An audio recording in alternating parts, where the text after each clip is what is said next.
آپ کھل کر پی ٹی آئی کی طرف سے یہ کہہ رہے ہیں کہ حکومت کے ساتھ مذاکرات کے لیے تیار ہے اگر بہتر ماحول فراہم کیا جائے۔ بالکل اس کے لیے ماحول بہتر فراہم کیا جائے اور اس کے لیے ضرور اس بات کی ہے کہ حکومت جو ہے نا جو اقدامات کر رہے ہیں، کریک ڈاؤن کر رہی ہے اور جو جس طرح جو ہے نا وہ خان صاحب کے خلاف کمپین چلا رہی ہے یا جو اس کے خلاف جو وہ اقدامات کرے سب کو جو ہے نا اس کو روکنا پڑے گا۔ اچھا اسد قیصی صاحب، اس وقت جو سچویشن ہے، جو معاشی صورتحال ہے، جو سیاسی افراتفری اس وقت مچ چکی ہے، اگر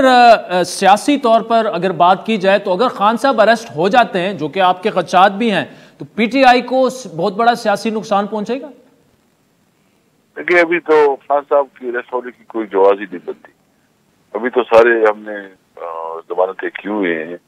تو پھر اس کا مطلب ہے تو کہ پھر الیکشن تو پھر نہیں ہوا، پھر تو نا یہ ایک کو ہاتھ باندھ کے دوسروں کا تو کام مارو، یہ تو نہیں ہو سکتا، کون اس الیکشن کو مانے گا؟ تو کیا اس کے بعد جو ہے کوئی پولیٹیکل اسٹیبلٹی آئے گی؟ سوال تو یہ ہے کہ ملک میں ایسا الیکشن ہو جو سب کو قابل قبول ہو اور جو جیتے اس کو جیت سب کو منظور کرے اور جو ہارے وہ اپنی ہار جو ہے نا وہ قبول کرے۔ تو یہ جیت اور ہار تو ہوتی رہتی ہے، لیکن اس کو اگر اس طرح سے رہا تو پھر تو مسئلہ یہ ہوگا کہ پھر تو کوئی پولیٹیکل اسٹیبلٹی نہیں ہوگی، پھر تو مزید سچویشن ہوگی۔ ہم اس لیے چاہتے ہیں کہ ہر صورت میں فری اینڈ فیئر الیکشن ہو، اگر پی ڈی ایم جیتی ہے تو اس کو مبارک، اگر ہم جیتے تو ہم یہ نہیں چاہتے کہ آپ ہمیں حکومت دو، ہم چاہتے ہیں کہ الیکشن فری اینڈ فیئر